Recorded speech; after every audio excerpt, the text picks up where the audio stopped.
My dear friends, my dear masters, and my dear gods of India and the whole world.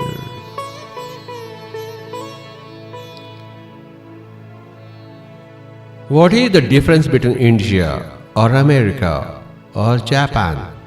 No difference in the human psyche. The human mind is everywhere the same. The human problems are everywhere the same. They don't differ with nation. They don't differ with sex. They don't differ with culture. They don't differ with geography. My dear friends, my dear masters, and my dear gods of India and the whole world, the earth's humanity is one humanity. Human existence is one. The nature of human existence is one. All people are similarly born.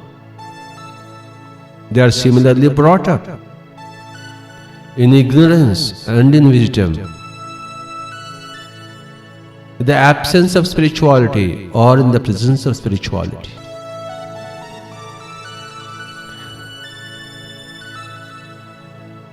All nations are one and same. There is no difference whatsoever. All human groups, human nations, clans, they are all one and same. Relationship between the male and the female are one and same.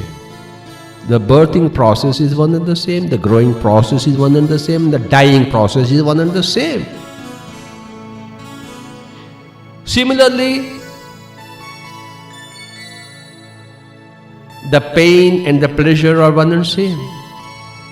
Sugar is sweet either to a female or to a male, either to an Indian or to an American, either for Rama or for Krishna or for Jesus Christ or Hitler. The sugar is same, sweet.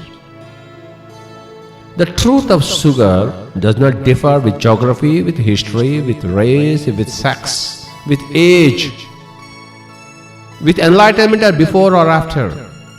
Sugar is sugar. The same sun shone on Jesus Christ in America, the same sun is there in India, the same sun in China, in Japan, in Korea, the same sun, the same moon. Similarly, the same science of meditation. There is no different sun for Japan and different sun for Korea and different sun for China and India or Sri Lanka or Indonesia. The same sun. There is no different moon. There is no different truth. One for Christians and one for Hindus, one for communists. Not possible. The human body, the anatomy of the physical body, the heart, the lungs, the pancreas, the skeletal system, the endocrine glands, the muscular system, the nervous system, the placing of the sense organs. It is one and same for each and every person. Geography doesn't make any difference. History, culture. Similarly, the structure, the seven-bodied system of the structure of the soul or the spiritual entity or any entity doesn't differ. Man is a seven-bodied system. Just as there is human anatomy of the physical body, everyone knows, it's common knowledge. Once you study a cadaver, you'll understand what is the human anatomy. Once you do meditation, you'll understand what is the anatomy of the soul, anatomy of the entity. To know, to understand the anatomy of the physical body, you have to open the cadaver. That's how Gray's Anatomy was born. The anatomy or the physiology of all human beings is one and the same. Similarly, the pain and the pleasure and the bliss or the enlightenment for all humankind is one and same.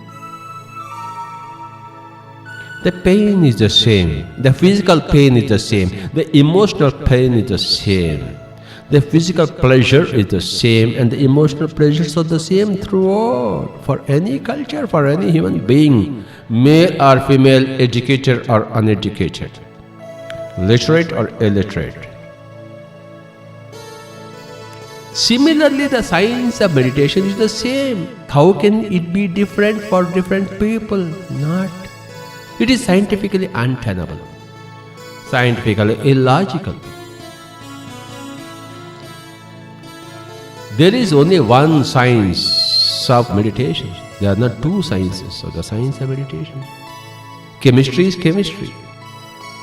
The laws of light, the laws of sound, the laws of physics are same. They are universal.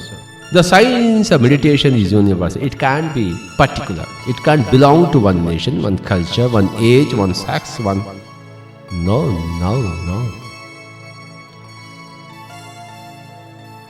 Jesus cannot bring out another truth which is contrary to what Buddha has brought out, which is again at variance with what Krishna has spoken. It cannot be so. It appears so for stupid people who don't understand whatsoever anything of the science of meditation.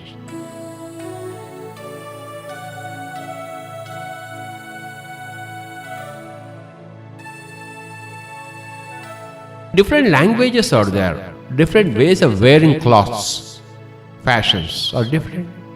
But there are no different truths. Verities of life are one and same, universal. Until you understand all these things, how can you practice meditation? Unless you know that there is one universal science of meditation, how can you go and practice meditation? No.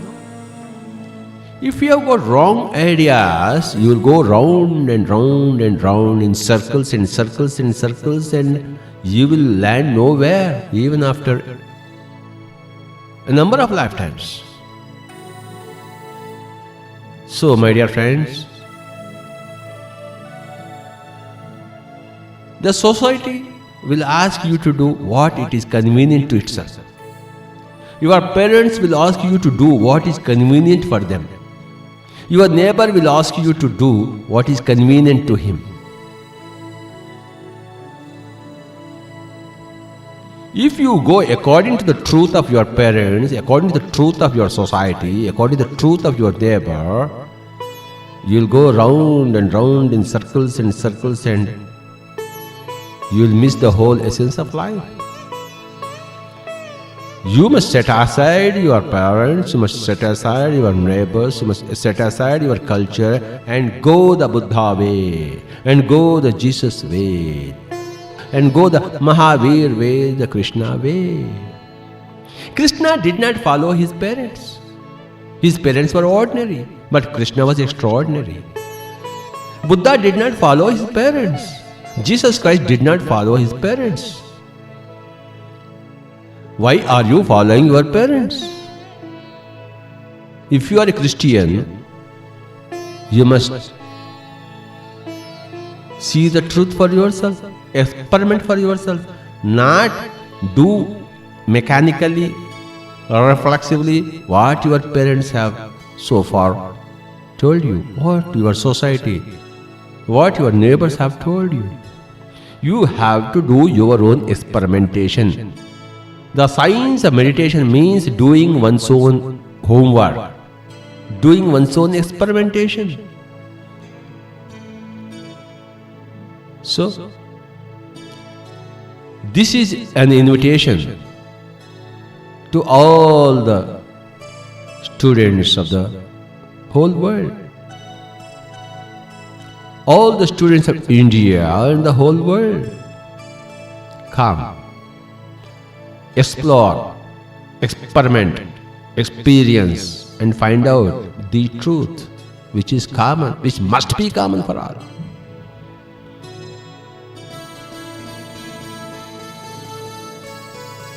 If you have the right address, you will reach your goal. If you have the wrong address, you will miss the goal. And for any goal, there is only one right address and lakh and odd wrong addresses, or infinite wrong addresses, but only one right address. Let us take an example. 2 plus 2 is equal to 4. There is only one answer for that. If you say 3.9, 3.99, 4.01, 4.02, you will score 0 marks. My dear friends, you will score 0 marks. You will not land in your target. You will not score any marks.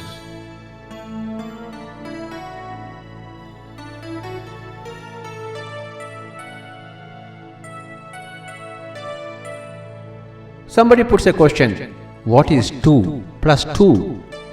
How much it amounts to? There is only one answer, that is 4. If you say 3.99 or 4.01, you will not be given any marks, you will simply score a 0.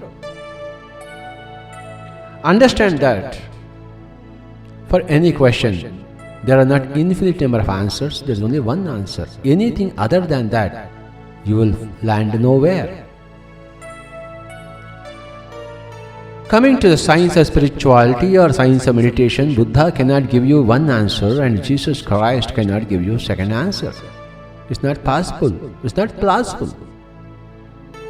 So, just as 2 plus 2 is equal to only 4 and only 4, whether in Kali Yuga or Treta Yuga, whether in America or in India, whether for male or female, the truth about Atma, the truth about self, the truth about consciousness, the truth about birth and death and way of living, happiness in life, is all one. There cannot be two answers for any of these things.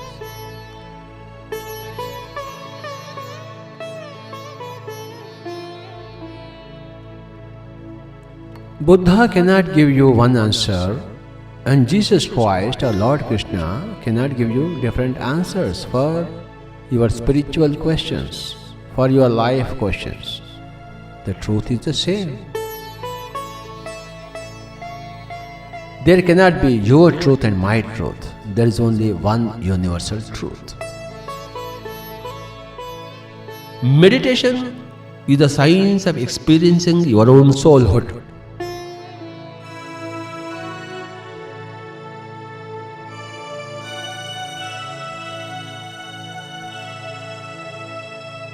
Chanting mantras, your mind will be that much more sharper.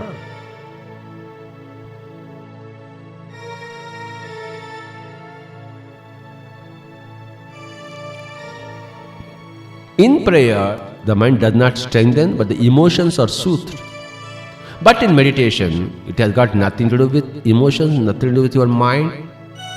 It is living your soulhood, experiencing your soulhood. You are in fact a soul.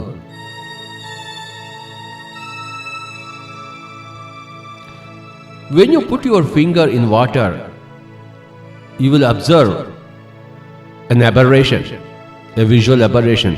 You will see that your finger is at an angle. It is not straight. Because water is a different medium. Your finger is straight, but the visual aberration will be there. When the soul enters the physical arena, there is a visual aberration that is called as the mind. The soul or the finger does not change, but your perception of your own self changes. You see a mental aberration, a visual aberration, that is mind. It is visible, it is truth. It is an image which is at cross, at variance, at an angle from the truth, but it can be seen, that is the mind. But the mind is only a figment of imagination. It's a visual aberration, it is not the truth. The finger remains the finger. The finger does not become crooked.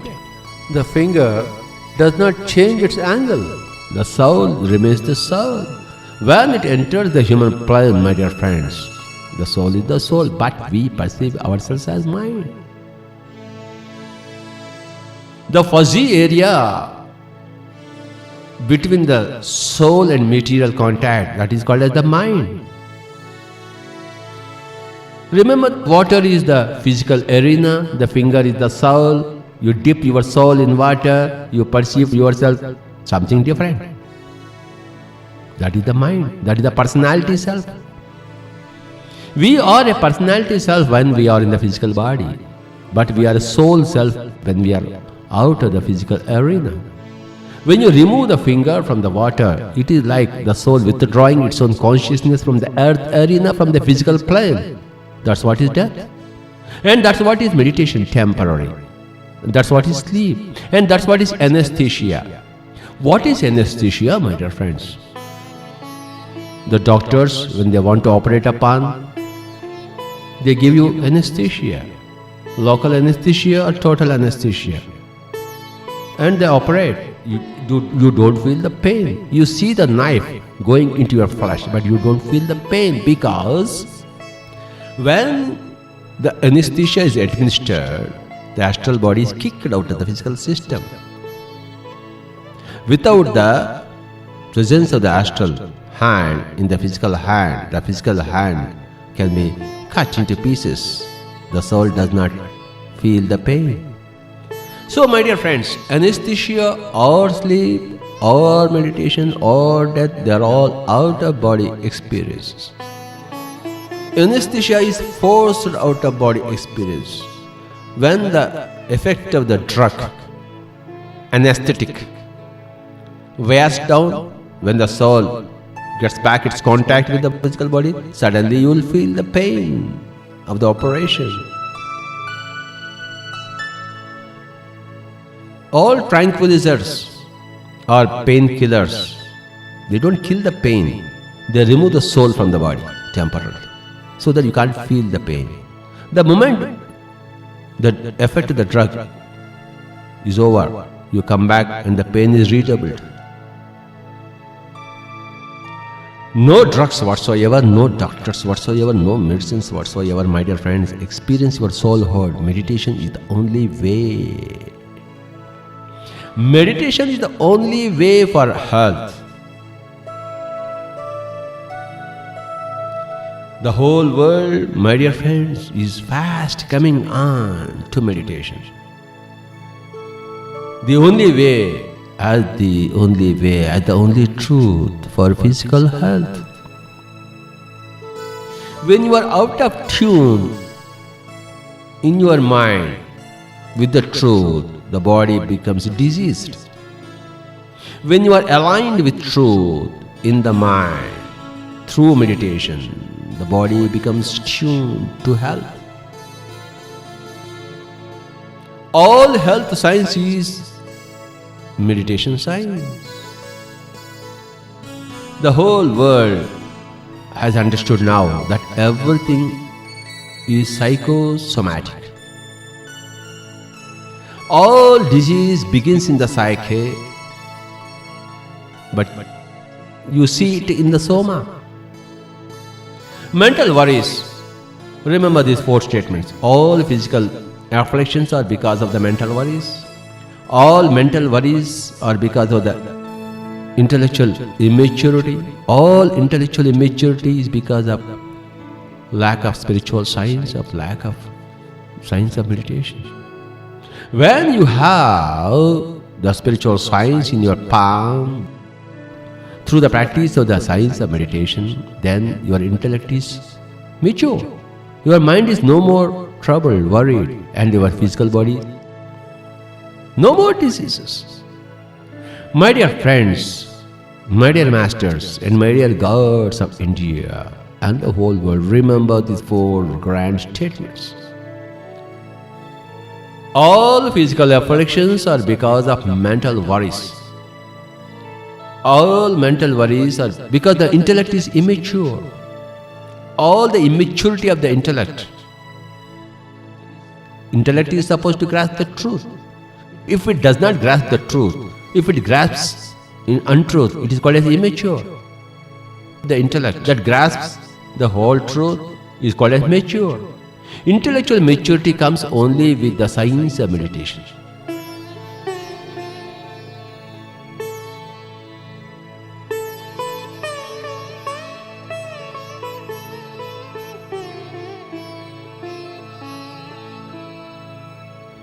So, my dear friends, these are the key words: health of the body, state of the mind, state of the intellect,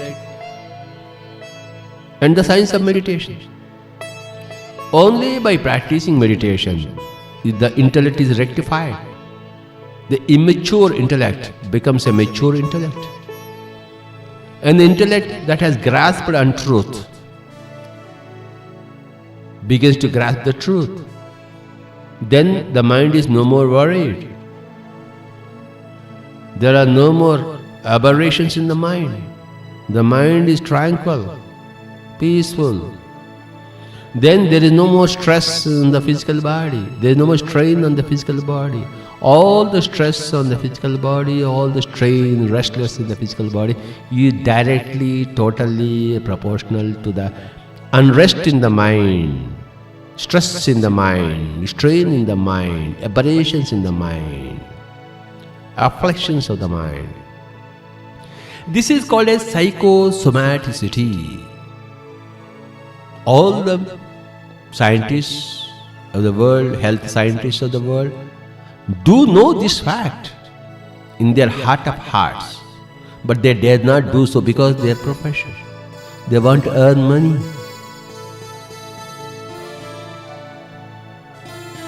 But the true scientists that they are very fast coming back from the allures of the money. They are coming back to great law, to these great laws of meditation. The three great laws of meditation say, my dear friends, the first great law says, when you are with the breath, the mind becomes empty. The psyche becomes clean, empty. When the psyche stands in your thoughts, huge amounts of cosmic energy flood into the body. That is the second law. When the mind is empty, huge amounts of cosmic energy flood into the physical system. This is simply an osmotic principle. And the third great law of the science of meditation says, my dear friends, when the physical body is saturated, sated with cosmic energy, then the potential of the soul becomes kinetic. Until that time, the soul is as if a sleeping partner. The soul becomes a awakened partner when the whole cosmic energy saturates the physical system. The mind is the barrier. The mind has to become empty. Patanjali said, the great master of the science of meditation said, Yogaha chitta vritti nirodha. Yoga means making your mind empty, cleaning your mind waves, making them zero. When the mind is emptied, that's where you are a yogi. It has got nothing to do with the posture of your legs or your hands or head down or body upwards. No. Yogi means a man who has control, a man who has become a master of his own mind. My dear friends, my dear masters, my dear gods of India and the whole world, become yogis, become masters of your own minds, become masters of your own psyches. Then your soma is the natural shadow of your psyche. Don't bother about the soma, bother about the psyche. That is the science of meditation. That is the science of meditation, my dear friends, my dear masters, my dear gods of India and the whole world.